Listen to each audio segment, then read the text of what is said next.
discurso? ¿Dónde su agradecimiento? ¿Dónde su lealtad? Quienes nos dicen trasnochados por defender a Pemex omiten mencionar que ellos han sido durante décadas beneficiarios directos de su manejo. Y ustedes, diputados panistas, no se sientan eximidos, porque también durante la gestión del expresidente Felipe Calderón y del paso de Juan Camilo Moriño por Pemex y por la Secretaría de Gobernación, prosperaron negocios como los astilleros españoles a los que salvaron de la ruina. ¿Y qué decir de las gasolineras de esa familia tan conocida que hasta les dio para seguir manteniendo una franquicia de fútbol en España?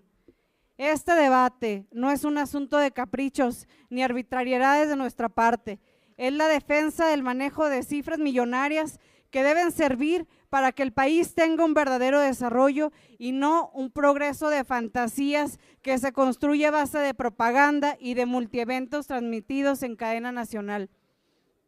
Desde aquí, el grupo parlamentario del Partido de la Revolución Democrática le recuerda que las políticas públicas aplicadas por sus gobiernos no han contribuido al bienestar y a la calidad de vida de la gente. Un claro ejemplo es la pobreza, que de manera desmedida ha ido aumentando en los últimos 20 años, al pasar de los 46 millones en 1992 a 62 millones de personas en 2012, lo que equivale a un aumento del 75%. Estas políticas han estado marcadas por privatizaciones de paraestatales, entregando a los extranjeros y a nacionales privados sectores estratégicos para el desarrollo del país, con la promesa de eficiencia en los servicios, disminuir las tarifas, mayores y mejores empleos. Sus periodos en el gobierno federal han estado marcados por la creación de fideicomisos que nunca han sido fiscalizados, a pesar de que en esta legislatura se ha aprobado una reforma a la Ley de Fiscalización y Rendición de Cuentas. La minuta que han votado mantiene a Pemex como principal fuente de ingresos de la nación, creando el Fondo Mexicano de Petróleo para la Estabilización y el Desarrollo como un fideicomiso regulado por los titulares de la Secretaría de Hacienda y Energía, el gobernador del Banco de México y 4 miembros, quienes se pretenden independientes, propuestos por el Ejecutivo Federal y aprobados por el Senado de la República. Es claro que la integración de este comité es una muestra más de engaño a los mexicanos. Es claro que las intenciones del gobierno federal es cuidar de los intereses privados. Es claro que lo que menos importa es darle gestión autónoma a Pemex, y está claro que lo que menos les interesa en esta reforma es el desarrollo nacional. ¿Qué deberíamos hacer para convertir a Pemex en una empresa eficaz? La respuesta es sencilla: combatir la corrupción. Todos recordamos las imágenes de la hija del dirigente petrolero Carlos Romero de Champs, Paulina, quien con su salario de 24,633 pesos como empleada de esa paraestatal, bebe vinos Vega Sicilia y usa bolsos de más de $12,000. Estos excesos son resultado de la corrupción de dirigentes del sindicato petrolero que militan en el PRI y han ocupado cargos de representación popular. No solo me refiero al senador Carlos Romero de Champs, sino también a otros integrantes del Comité Ejecutivo Nacional de esa organización sindical, como es el caso del ex senador Ricardo Aldana. Es justo la corrupción que ustedes, compañeros del PRI, no han querido combatir, uno de los factores principales que han impedido eficientar a esa paraestatal. Son ustedes quienes en las cámaras de este Congreso de la Unión se han opuesto a aprobar auditorías para que se sancionen esos excesos, esos dispendios, la corrupción y los acuerdos legalizados que permiten que esa empresa haya dejado multimillonarios a unos cuantos. Aquí lo que hoy propone no es mejorar y adecuar las condiciones para preservar nuestro petróleo. Lo que ustedes aquí quieren es entregar a las empresas transnacionales nuestros recursos naturales mediante contratos de riesgo y contratos de utilidad compartida. Lo que pretenden vendernos como un acto de progreso es regresar al esquema en que vivíamos a principios del siglo XX, cuando las empresas inglesas y norteamericanas se llevaban las ganancias de nuestro subsuelo. Diputados, no pretendan vendernos esta reforma constitucional como un acto de patriotas y valientes, cuando la esencia de la misma es perder buena parte de nuestra soberanía y otorgársela a las transnacionales.